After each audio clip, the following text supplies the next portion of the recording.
Okay. So आपला जो next topic असणार आहे तो असणार आहे कंपोजिट मॅग्नेटिक सर्किट. काय असणार आहे? Composite magnetic circuit. ठीक आहे. तुमचा वेळ वाचवण्यासाठी मी डायग्राम इथेच काढलेले आहे. तर बघा, कंपोजिट मॅग्नेटिक सर्किट, आपण मॅग्नेटिक सर्किट बघितलं. मॅग्नेटिक सर्किट काय होतं? तर एखाद्या क्लोज पाथमध्ये किंवा एखाद्या क्लोज लूपमध्ये जेव्हा पास होतो, फ्लक्स फ्लो होतो, त्यालाच काय म्हणत होतो आपण? मॅग्नेटिक सर्किट म्हणत होतो. ठीक आहे. सपोज जसं की आपण इथे बघितलं, यातून काय होत होता? फ्लक्स पास होत होता. हा क्लोज लूप होता. ठीक आहे. हा क्लोज लूप होता आणि यातून फ्लक्स पास होत होता. आपण जेव्हा इथे करंट देतो, ऑब्वियसली करंट कधी पास होणार आहे? जेव्हा इथे आपण व्होल्टेज देऊ. ठीक आहे.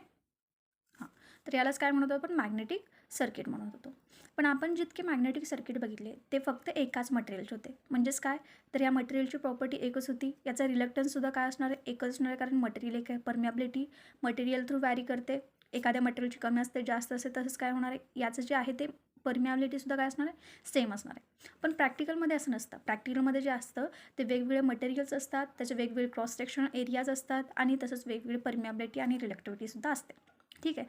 तर अशा ह्या वेगवेगळ्या ज्या क्रॉस सेक्शनल एरिया आहेत, डिफरंट मटेरियल्स आहेत, तर अशा या सर्किटला आपण काय म्हणतो? तर कंपोजिट मॅग्नेटिक सर्किट म्हणतो. Composite magnetic circuit. ठीक आहे. इथे मी ड्रॉ केलेला आहे. बघू शकता, हा एक मॅग्नेटिक मटेरियल आहे. त्याचा क्रॉस सेक्शनल एरिया हा आहे. त्याची रिलेक्टिव्हिटी RL1 घेतलेली आहे आपण. सपोज हा 1 कन्सिडर केला आहे आपण, इथे 2 आणि हा 3, हा थर्ड पार्ट कन्सिडर केला आहे. तसंच इथं जो आहे तो याचा जो एरिया आहे तो A2 कन्सिडर केला आहे आणि तसंच याचा जो एरिया आहे तो A3 कन्सिडर केला आहे. त्याचप्रमाणे त्यांची रिलेक्टिव्हिटीसुद्धा घेतलेली आहे, RL1, RL2 आणि RL3. तर याचं जे आहे हे याला काय म्हणतो आपण? Series magnetic circuit. सिरीज का म्हणतो ते आपण बघूया. ठीक आहे. तसंच इक्विव्हॅलंट सर्किट जर का काढायला गेलं, आपण आय गेस लास्ट लेक्चरला पण बघितलं होतं रेजिस्टन्स, त्याचं सिरीज आणि पॅरलल कनेक्शन. याला सिरीज आपण का म्हणतो रे? कारण करंट जो आहे तो कुठेच डिवाईड होत नाही. सेम करंट पास होतं आहे. या रेजिस्टरमधून, या रेजिस्टरमधून, या रेजिस्टरमधून काय होतं आहे? तर सेम फ्लक्स पास होतं आहे. सेम करंट पास होतं आहे. त्यामुळे याला काय म्हणतो आपण? सिरीज म्हणतो. कुठे डिवाईड होतं आहे का नाही? जर का इथे एक ब्रांच असली असती, सपोज इथे एक ब्रांच असली असती आणि इथे एक रेजिस्टर असला असता, तर करंट इथे आणि इथे डिवाईड झाला असता. सेम करंट राहिला असता का? नाही. इथून येणारा करंट इथे I1 आणि इथे I2 असा पास झाला असता. तर याला काय म्हणलो असतो आपण? Parallel circuit. पण इथे असं डिवाईड होतं आहे का? नाही. इथे सेम करंट पास होतं आहे. तसंच या मॅग्नेटिक सर्किटमध्ये जो आहे तो ऑब्व्हियसली आपण जेव्हा व्होल्टेज देऊ तेव्हा करंट पास होणार आहे. जेव्हा या कॉईलमधून करंट पास होईल तेव्हा फ्लक्स प्रोड्यूस होणार आहे. ओके. तर हे जे आहे ते एअर आहे, हे जे आहे ते मटेरियल आहे कन्सिडर केलेलं. एअरची रिलेक्टिव्हिटी काय असणार आहे? सर्वात जास्त असणार आहे. त्यामुळे हा जो फ्लक्स आहे तो या मटेरियल थ्रू असाच पास होणार आहे. ठीक आहे. तर कंपोजिट मॅग्नेटिक सर्किटमध्ये जे आहेत ते 2 टाईप आहेत. एक आहे सिरीज आणि सेकंड आहे पॅरलल. सिरीज मॅग्नेटिक सर्किट आणि पॅरलल मॅग्नेटिक सर्किट. मी इथे शॉर्ट फॉर्म लिहिते तुमचा टाईम वाचवण्यासाठी, सेव्ह करण्यासाठी. ओके. तर याचंच मी इक्विव्हॅलंट इलेक्ट्रिक सर्किट तुम्हाला कळालं असेल, आय होप. ठीक आहे. तर आता बघूयात. इथे N टर्न दिलेला आहेत, इथे N म्हणजेच टर्न दिलेला आहेत इतके. नंबर ऑफ टर्न्स, N म्हणजेच काय? तर नंबर ऑफ टर्न्स आहेत. ठीक आहे. तर नंबर ऑफ टर्न जेव्हा आपण याला करंट देतो त्यावेळेस जे आहे ते फ्लक्स प्रोड्यूस होणार आहे आणि MMF तयार होणार आहे. आपण बघितलेलं दिसते का? ठीक आहे. MMF is equal to N into I. या टर्नमधून जेव्हा करंट पास होतो तेव्हा काय होणार आहे? MMF प्रोड्यूस होणार आहे. MMF म्हणजेच काय? Magnetomotive force. जेव्हा हा फोर्स प्रोड्यूस होणार आहे तेव्हा ऑब्व्हियसली फ्लक्स प्रोड्यूस होणार आहे. ठीक आहे. हा कशाला फोर्स करतो आहे? तर फ्लक्सला. ऑब्व्हियसली जिथे MMF असणार आहे तिथे फ्लक्ससुद्धा असणारच आहे. ठीक आहे. या MMFमुळे काय होणार आहे? तर फ्लक्स या पूर्ण सर्किटमध्ये पास होणार आहे आणि हा जो फ्लक्स आहे तो पूर्ण सर्किटमध्ये काय असणार आहे? सेमच असणार आहे. त्यामुळे याला काय म्हणतो आपण? Series magnetic circuit. काय म्हणतो? Series magnetic circuit. ठीक आहे. आता याचं रिलक्टन्स पण असणार आहे.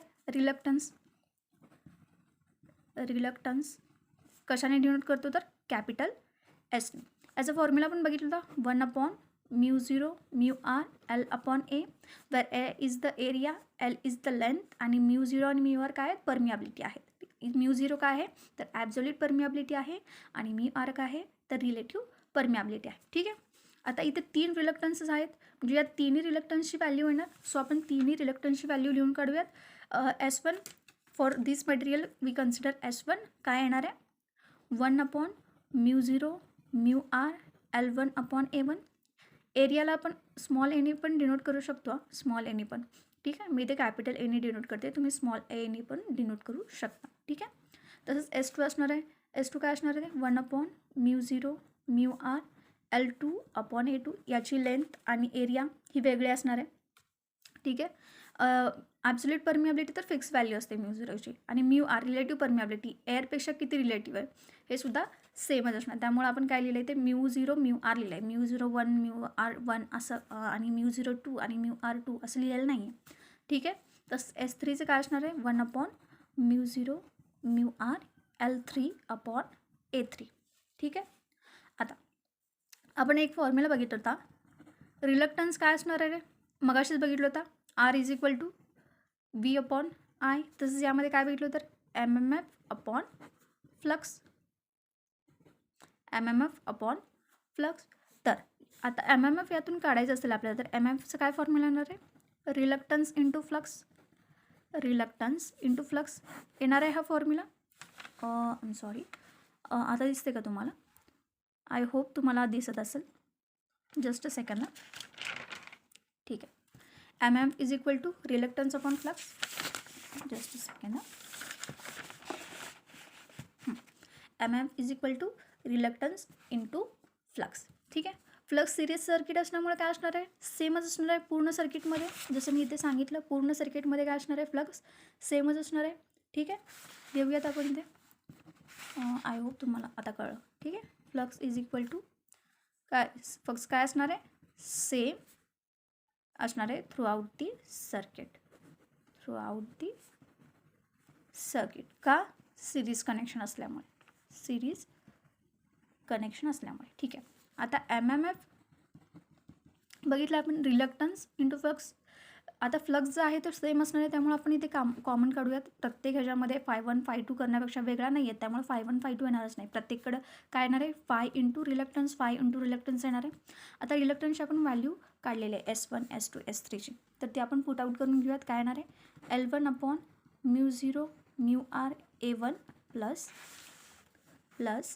L2 upon μ0 μr A2 plus L3 upon μ0 μr A3. ठीक आहे. हा फॉर्म्युला आला. आपण फर्स्ट डेला शिकलो होतं B म्हणजेच काय? Flux density is equal to काय असणार आहे? Phi upon A. आपण मगाशी पण बघितलो फ्लक्स डेन्सिटी काय असणार आहे? फाय अपॉन ए. युनिट काय आहे? फ्लक्सचं काय आहे? वेबर. एचं काय आहे? Metre square. Weber per metre square त्याचं युनिट असणार आहे. ठीक आहे. आता फाय बाय ए आहे, इथे फाय आहे आणि इथे ए आहे. हिला रिड्यूस करून आपण बी लिहू शकतो का रे? बघा आता, B1 L1 अपॉन μ0 μr लिहू शकतो आपण. फाय अपॉन A1ला काय लिहिलं? B1. आणि हा उरलेला फॉर्म्युला जो आहे तो तसाच ठेवला. तसंच काय येणार आहे? B2 L2 upon μ0 μr plus B3 L3 upon μ0 μr. B1 phi by A म्हणजेच काय? बी आहे, ह्या फाय आणि ह्या A1. ठीक आहे. हा फाय आणि हा A1ला काय ठेवला आपण? B1 कन्सिडर केला. उरलेला फॉर्म्युला तसाच लिहिला. तसंच फाय बाय ए काय आहे? परत बी आहे. मग ठीक आहे, इथे फाय आहे, कॉमन आहे सगळ्यांना. फाय आणि A2 काय झालं? फाय बाय A2 B2 झाला. B2 L2 आपण μ0 μr. तसंच B3ला आपण केलेला आहे. ठीक आहे. आता B is equal to μH हा पण आपण फॉर्म्युला बघितलेला आहे. B is equal to μH. Mu म्हणजे काय आहे? परमिॲबिलिटी. परमिॲबिलिटी. आणि H काय आहे? मॅग्नेटिक फील्ड इंटेन्सिटी और magnetic field strength. Magnetic field strength और intensity. Okay. H is equal to काय असणार? मॅग्नेटिक फील्ड स्ट्रेंथ और इंटेन्सिटी. जरा कन्सिडर करा.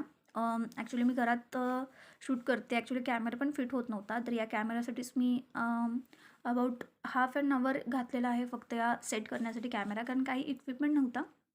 मी ऑनलाईन जे मुलं आहेत त्यांच्यासाठी खूप प्रयत्न केले होते. जसं की फर्स्ट टाईम मी एक गॅजेट आणलं होतं तुमच्यासाठी मोबाईल ठेवण्यासाठी, जेणेकरून तुम्हाला दिसेल. पण त्यात तुम्हाला स्पेशल थिंग म्हणजे मी जे बोर्डवर लिहित होते ते दिसत पण नव्हतं आणि ते तिथं नीट व्यवस्थित बसत पण नव्हतं. ठीक आहे. नंतर मी मुलांना सांगितलं की कॅमेरा धरा. तर असं नाही आहे की मी ऑनलाईन मुलांसाठी काही करत नाही आहे. तो पण प्लॅन फेल झाला, सेकंड प्लॅन फेल झाला. तो हा माझा थर्ड प्लॅन आहे. जर का सक्सेसफुल झाला तर आपण असंच कंटिन्यू करूयात. अदरवाईज PPT हा लास्ट ऑप्शन आहे आपल्याकडे. कारण माझ्याकडे कोणताच ऑप्शन नाही, मी प्रत्येक गोष्ट ट्राय करून बघितली. आता ही थर्ड थिंग आहे जी मी ट्राय करते. जितकं तुम्ही पण थोडंसं कन्सिडर करायला हवं. ॲक्च्युली मी पण म्हणजे प्रत्येक गोष्ट जी आहे ती मीच सगळी करायला पाहिजे असं नाही ना. तुम्ही पण कन्सिडर करू शकता ना. ॲक्च्युली आपल्याकडे जे गव्हर्नमेंट संस्था आहे त्यामुळे एच-ओ-डी मॅमनी सरळ सांगितलं की आपल्याकडे असं काही सेटअप नाही आहे जेणे थ्रू मी कॅमेरा ठेवेन आणि तुम्हाला शिकवेल. तर कन्सिडर करावं लागणार आहे म्हणजे असू द्यात. चला आपण नंतर बोलूयात, आधी आपल्या टॉपिककडे वळूया. ठीक आहे.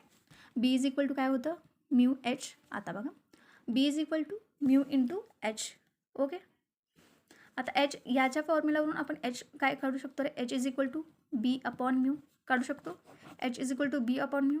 आता बी अपॉन म्यू आपल्याकडे आहे, तर आपण असं लिहू शकतो का रे यालाच, H1L1 plus H2L2 plus H3L3. Wear काय येणार आहे हे एम एम एफ टोटल. काय येणार आहे H1L1 plus H2L2 plus H3L3. Wear काय येणार आहे, एच इज इक्वल टू काय आहे, मॅग्नेटिक फील्ड स्ट्रेंथ और दिसत नसेल तर थोडंसं कन्सिडर करा, थोडंसं ॲडजस्ट करावंच लागणार आहे आपल्याला. ठीक आहे. एच इज इक्वल टू काय येणार आहे, मॅग्नेटिक फील्ड इंटेन्सिटी. आणि एल इज इक्वल टू काय येणार आहे, length of the magnetic material. Length of the magnetic material. आणि एच काय येणार आहे, ओ पुन्हा हे कॅमेराचा सेटअपचा प्रॉब्लेम आहे. Just a second.